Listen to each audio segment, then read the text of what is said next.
Ladies and gents, welcome back to the channel. I am SevenFM. Today we got something a little bit different. A lot of times we're doing a standard 4-4-2 or whatever, 4-3-3. Sometimes we do the asymmetrical stuff.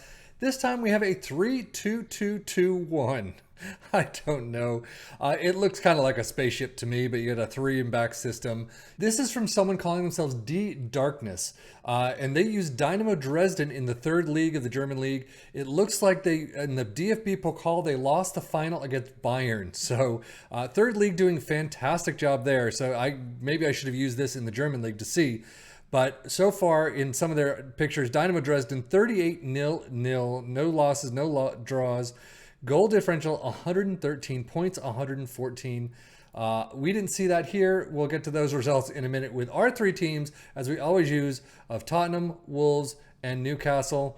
But for his test, he seems to have done very well. A lot of people in the discussions have said that sometimes it works better with very attacking mentality instead of balanced. So play around. It doesn't seem like it's going to work for everyone. However, I mean, especially we sim it straight through. We don't take any control right here. So you'll definitely want to change things up a bit, change some shouting, change some transfers that you'll see here. But right now, starting out, it is a sweeper keeper in defense, ball playing defenders on the center and the left, and then a central defender in defend on the right, 2 DMs in support, 2 defensive wingers in support, 2 attacking midfielders in attack, and an advanced forward in attack up front. Mentality is balanced. In possession, attacking with the standard. Approach plays, pass into space, underlap on the left and right. Focus play down the left and the right. Passing directness is shorter, tempo is higher, low crosses, and run at defense. In transition, counter press, counter, and roll it out. And then out of possession, a high press line of engagement, a standard defensive line, trigger press much more often, prevent goalkeeper distribution, and get stuck in. But now, how did it do for our 3 teams? Let's check it out. As you can see, Tottenham doing very well with 81 points, but Liverpool cruising to the title this time around. But Manchester City 80, Man United 77, and Arsenal in 5th. But Wolves and Newcastle do come in with 65 points apiece. So, I mean, Wolves doing a pretty good job. Newcastle, not too bad. But Tottenham 25, 6, and 7, 107-4. 52 against 55 goal differential. Not too bad. But overall, I mean, they did scream to 2nd place, so can't fault them there. So Tottenham's schedule, 2 losses in the first 3 matches, really. But then nothing until this match against Frankfurt. Then Newcastle in the Premier League. You continue on in the second half of the season, loss against Manchester United. You got some more draws here, so you're continuing on in everything up until the EFL Cup final against Manchester United. So you're knocked out of the final, but you got to there. Any other finals? Yes, FA Cup final, 3-5 loss against Manchester United again. But unfortunately, Champions League semifinals against Barcelona, you lose both matches. But I mean, still, you get 2nd place. You have 2 cup finals, even though you lose them. And you got to the Champions League semis. So I have to say, pretty good job so far. Schedule-wise for Wolves, definitely a lot spottier. A lot of losses in the first half of the season. Still through in the EFL Cup, though. EFL Cup, FA Cup 3rd round, you're out against Brentford 1-3. EFL Cup semi-final against Tottenham, both legs. You lose the first leg away from home. You draw the 2nd leg at home. But, I mean, pretty spotty. You got a couple of runs here that aren't too bad. Newcastle, about the same. You always lose. You almost always lose. We saw one that they won against Liverpool, but 0-5, that hurts. EFL Cup 2nd round, you're out against Wolves. So doing the head-to-head, I mean, Wolves kind of kicking the crap out of Newcastle. But you get one on Tottenham there. But you got a lot of losses here. 6-1 against Brentford. FA Cup 3rd round, you're out against Manchester City. And yeah, that's pretty much it. You got, again, a couple of runs here and here. Not too bad. Even one over Manchester United. Nice. And Liverpool. Wow. Transfer-wise for Tottenham, the ins, same as we always see. You got Chitala, Pereira, Traore. Adama Traore, wow, we don't see him every day. 6.25. I was going through that a little quickly. So that's an interesting one right there. But Facundo Torres, Orlando City, and then Dominic Livakovic. Well, for Wolves, with the sale of Adama Traore and Jose Sa, you got a couple ins of David Luiz, Lino Sousa, and Mateus from Braga. So they are spending some money finally.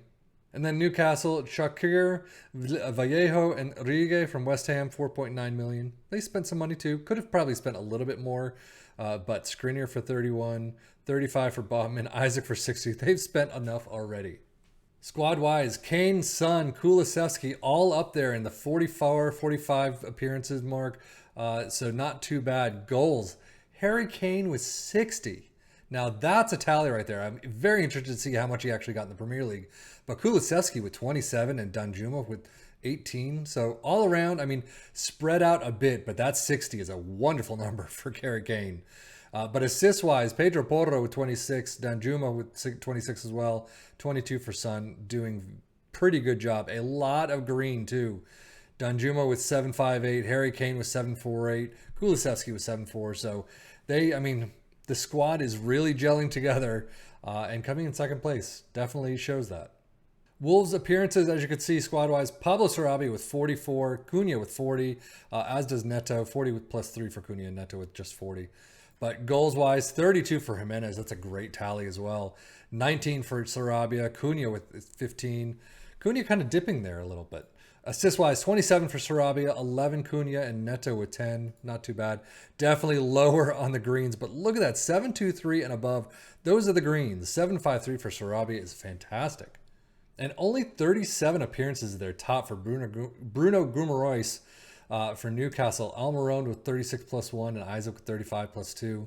Goals-wise, 23 for Isaac. Definitely not a massive tally here, but for 7th place, I mean, I'm actually surprised. I'm surprised it's not spread out a bit more though. Assist-wise, 12 for Trippier. Again, not a big tally there whatsoever. Green average rating, Alexander Isaac with 7.34. That's nice. 7.27 for Joelinton. Trippier with 7.15. Overall, I would kind of surprised that Newcastle did so well. I mean, so well in 7th place, but these stats just don't seem to show it all that much.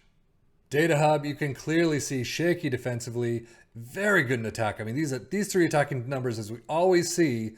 Everything else, all these tend to be Premier League average or just about. Even the fouls against per game is usually kind of under or maybe like right at the Premier League average. But these 3 games, the goals per game, the non-expected penalty goals, and then the shots per game, almost leading the league. Wolves, definitely nice. I mean, goals per game is a little down, but the non-expected penalties per game is pretty up. Shots per game is somewhere up there. But see, this is where usually these 3 teams tend to lie in the fouls against per game. But again, shaky defensively, a little bit better defensively this time around than Tottenham, but overall just good in attack, not very good. Newcastle not making the dribbles or shots, but look at that, non-penalty expected goals. Tops of the leagues, maybe just under, but shots very close to top. So they did very well attacking wise. Defensively, they're okay.